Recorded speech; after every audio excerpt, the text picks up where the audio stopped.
Μια φορά και έναν καιρό ήταν ένα όμορφο δάσος στο όρος Πατέρα, όπου τα φύλλα θρώιζαν απαλά. Τα βατραχάκια κάναν, τα πουλάκια κελαϊδούσαν και οι ήχοι της φύσης δίναν τη δική του συναυλία. Καλημέρα! Σε αυτό το δάσος περπατούσαν η Μαρία και ο Τάσος.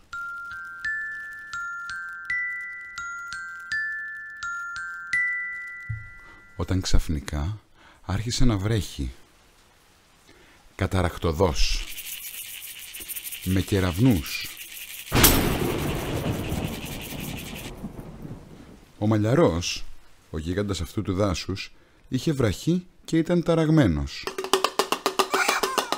Πήγε προς τα παιδιά ζητώντας βοήθεια, αλλά αυτά δεν καταλάβαναν τι τους έλεγε και τρόμαξαν.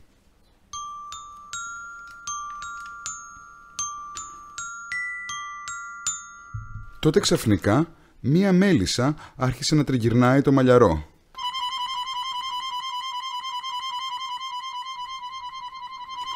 Επάνω στην αναστάτωσή του και καθώς στριφογύρναγε μανιασμένος, χτύπησε με το ρόπαλό του το δόντι του. Ο Μαλλιαρός κάθισε και έκλαψε.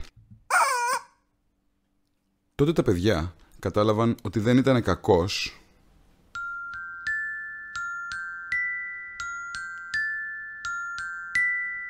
απλά βρεγμένος. Τον σκούπισαν με τις πετσέτες που ακόμα δεν έχουν μαζέψει οι τρίτοι μικρών αγοριών πίσω από τη σκηνή και έφυγε χαρούμενος αφού τους χαιρέτησε.